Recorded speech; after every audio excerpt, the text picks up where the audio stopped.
तो उन्होंने कहा नहीं इस तरह से चलना है, उधर मत जाना, नहीं फंस जाओगे, उधर तुम देखते रह जाओगे, वो तुम उलझ जाओगे और उसमें अभी नहीं हो तो बहुत आगे जाना, रास्ता बताया गुरु। तो वो कहते हैं कि भाई कंज गुरु से राह पाई, कंज गुरु ने राह बताई और दे गुरु से कुछ नहीं पाई। दे जो है कथा सुना दिया और आपने अंधों ने सुनाया, बहरे सुन गए और चले गए।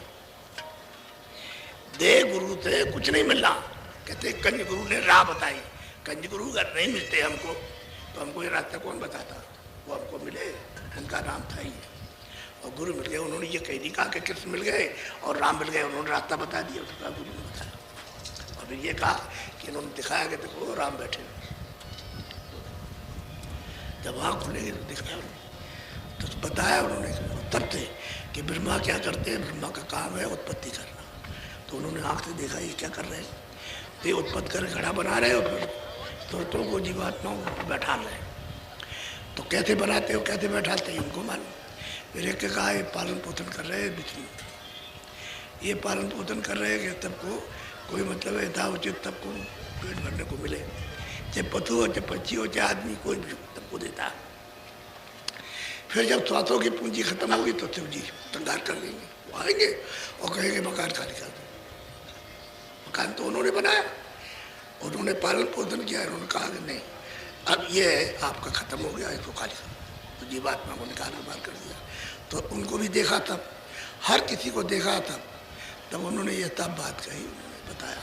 और आप रामायण में कुछ नहीं समझते, कुछ नहीं, पढ़ते रहो ऐसे ही तो बरस हो जाए।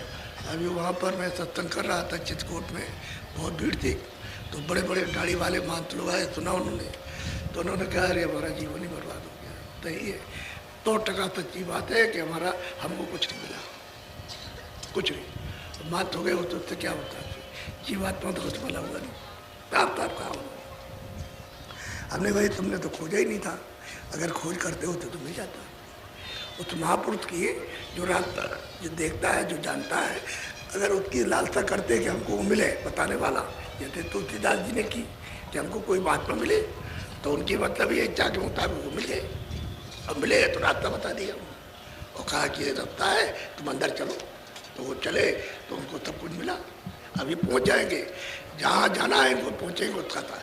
कहते हैं एक अनिया अनामा अगतन प्रभु धामा, पहुँच गए अपने परम धाम में। कहते एक ही था पहले, तब देखते आग से अंतर रचना कहते होंगे, तब उनको पूरा आग से अंत तक देखते कितना। तो असल में बात यह है कि मैंने सत्संग तो पहले सुना दिया, दो ही काम है, एक शारीरिक मेहनत और एक तुरंत की मेहनत, एक जीवात्मा की मेहनत। जीवात्मा की मेहनत नाम की कमाई, शरीर की मेहनत सामान की इकट्ठा करना। शरीर से जो मेहनत करोगे सामान इकट्ठा करोगे। और क्या करता है काश्तकार, अनाज बो देता है, पानी देता है, ये वो रखवाली करता है, जब पक गया तो काटता है, काट के ले आया तो उसको उस दाने को अनाज को निकाले और ले आया। ये शरीर की मेहनत। तो शरीर की मेहनत से शरीर का पालन पोषण, और इससे मतलब ये जब जीवात्मा से मेहनत करोगे तो वो जन्म में मिलेगा चेतन, तो इसका पालन पोषण होगा, इसको शक्ति मिलेगी, इसको ज्ञान मिलेगा, इसकी आँख खुलेगी, इसके कान खुलेंगे, समझ जाए, इसको आनंद मिलेगा, इसको हर चीज़ मिलेगी फिर। और तब वो देखेगा कि मुझ में कितनी बड़ी शक्ति है, अभी तो कुछ नहीं है। तो मैं असल में आपको कुछ देना चाहता हूँ, क्योंकि मेरे पास समय नहीं है। तो आप जो अमूल्य चीज़ है उसको ले लो, और ये रुपए पैसे से नहीं मिलेगा।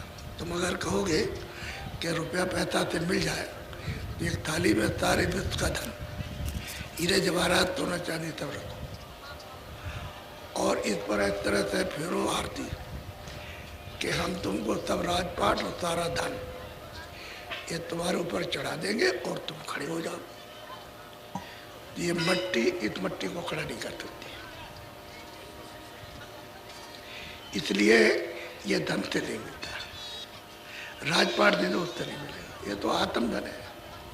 जब जीवात्मा का सच्चा धन मिलेगा तो वही जितने कमाया होगा वो देगा, और दूसरा कोई जानता ही नहीं कि जीवात्मा का सच्चा धन क्या चीज़ है, तो बात नहीं है। तो दो ही कमाई है।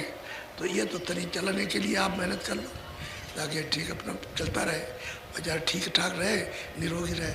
और इधर जीवात्मा को तुम जगाओ नाम को पकड़ के, नाम को पकड़ो, उसकी कमाई करो, तो समझे? 1 दिन करो, 2 दिन करो, 4 दिन करो, 10 दिन करो, 15 दिन करो, 20 दिन करो, और नाम आपको सुनने को मिलेगा। जब सुनने को मिलेगा तो कान से सुनो, जब सुनने को मिलेगा कान से सुनने लगे तो पकड़ लो उसको, ऐसे फिर मत छोड़ना उसको। तो उसमें जो है परम शक्ति है। जीवात्मा उसी नाम का तत्व है, उसी शब्द का तत्व है, चेतन। तो अब उसको जर्रे के बराबर हो गया। जर्रे के अगर लाख टुकड़े किए जाए उससे भी छोटी हो गई, तो ये अपने तत्व में मिलना चाहती है। तो जीवात्मा का तत्व शब्द नाम है। तो अब ये जब नाम सुनने लगी और आवाज़ आने लगी तो आवाज़ बढ़ने लगी और तू पकड़ने लगी। तो ये क्या करेगी कि जब उसका कान खुल जाएगा तो आवाज़ को पकड़ेगी तो मिलेगी। तो उसको ऐसे करके धीरे धीरे खींचेगा, ऐसे ऐसे जैसे चुम्बक खींचता है लोहे को ऐसे खींच लेता है, ऐसे ऐसे ही नाम, ऐसे ही शब्द, उसको ऐसे ही वो आवाज़ और धीरे धीरे जब साफ हो जाएगी तो ऐसे खींच लेंगे, ऐसे और शरीर से ऊपर निकाल देंगे। तो जैसे मृत्यु हो जाती है जीवात्मा के निकालने में कुछ नहीं रह गया, ऐसे ही साधक को साधना में ऐसे शरीर छोड़ना पड़ता है। और छोड़ करके ऊपर चला गया, फिर आ गया, फिर गया, फिर आ गया। ऐसा नहीं कि छोड़ करके ऐसा चला जाए फिर नहीं आएगा, ऐसा नहीं। जब उसका समय पूरा हो जाएगा सांसों की पूंजी का तब वो छोड़ेगा इस शरीर को, और नहीं तो ऊपर जाएगा फिर लौट के आएगा, फिर जाएगा, फिर आएगा। तो बहुत से लोग ऐसा सोचते कि मर न जाए, मर न जाए। अरे वो तो वक्त तय ही तुम शरीर छोड़ोगे, बीच में मरोगे नहीं, बीच में चढ़ो और उतरो, चढ़ो और उतरो, चढ़ो और उतरो, चढ़ो। अब ये चढ़ते उतरते रहे तो इनको क्या था 13-14 साल में इन्होंने पूरा काम कर लिया अपना, और 91 साल तक रहे। तो आप समझ लीजिए, तो वहाँ जाते रहे, आते रहे, शरीर छोड़ दिया, चले गए, फिर वहाँ से उतर के आ गए। तो शरीर तो जब छूटेगा जब सांसों की पूंजी पूरी हो जाएगी, तब उससे निकालिए। तब वो कहेगा भाई अब जाओ, अब आप हमारे शरीर को दे दो। तो कहेंगे लो हमने तुम तो पवित्र लिया था, पवित्र अपना ले लो, अब इसमें कोई पाप नहीं है, कोई पुण्य नहीं है। जब कोई कूड़ा कचरा नहीं है तो कहेगा ठीक है, अब आती है उनको तो चले जाएंगे। अब कूड़ा कचरा रहेगा तो कहेगा भाई हमारा ये दिए जाओ, तब आपको रोकेगा और रोक करके फिर आपका हिसाब करके फिर तुमको तैयार देगा, तो आप उसके बंधन में आ जाओगे। तो असली अमूलक चीज़ लो, और वो है नामधन। नामधन उसको कहते हैं जीवात्माओं के धन का दान। तुरतों के, जैसे गौतम तिएगर तुरत कर, रामायण में भी तुरत लिखा, और संतों ने भी तुरत के बारे में कहा। तुरत कहते हैं जीव, इस जीवात्मा को रूह को कहते हैं, जो तोल है उसको तुरत कहते हैं। तो तुरत का धन है नाम, नाम धन है। अब उसकी अगर कमाई कर लो तो काम बच जाएगा, और कमाई कुछ नहीं करते हो, रत्ती भर भी इसमें लगे रहते, पड़े रहते, सारा तरफ। तो मैं आपको नाम दान दूंगा, क्योंकि सत्संग तो हमने सुना दिया, अब उसकी ज़रूरत नहीं है और कुछ सुनाने की। अब तो सीधा रास्ता पकड़ाना है। नाम दान देखो, इधर शरीर में 2 आँख इधर है, और बीचों बीच में ये तुरंत बैठी है, उसमें 1 आँख है। तो कितनी आँख हुई? 3 आँख। अब आप इधर देखो, ये शरीर में 2 कान है, और ये तुरंत में 1 कान है, तो कितने कान में? 3 में। और इधर देखो आप, ये 2 नाक शरीर में और 1 नाक तुरंत और जीवात्मा, तो क्या नाक में? मोटी बात है। अब ये सीधी बात है। अब ये आँख और कान काम करेंगे इधर का। जब मान लो किसी की आवाज़ ना हो, कोई भी आवाज़ ना हो, तो आपके कान क्या करें? कुछ नहीं करेंगे, कुछ नहीं करेंगे। अगर कोई आवाज़ ना हो तो ऐसे सुनता रहे। अब कोई आवाज़ होगी तो ये पकड़ेंगे, पकड़ के अंदर वाले कान को दे देंगे, भाई इनका काम इतना ही और कुछ नहीं है, क्योंकि चेतन तो अंदर है, ये तो जड़ है।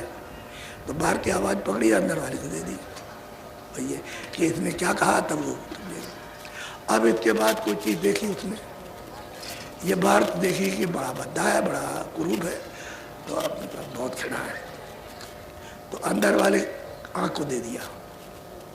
और जब आपने देखा कि बड़ा सुंदर है, बहुत अच्छा है, तो उसको भी दे दिया आपको। तो इन आँखों का, कान का, नाक का यही है कि गंध और दुर्गंध ये अंदर वाले नाक को दे देती है, तो पता चलता है, तो उसे करना है। और जब ये इसमें से अलग हो जाए तो कुछ नहीं, जिन्हें नाक और कान क्या कर कुछ नहीं करेंगे, यही आपको सोचना। तो मैं आपको नामदान दूंगा, ये अमूलक धन है।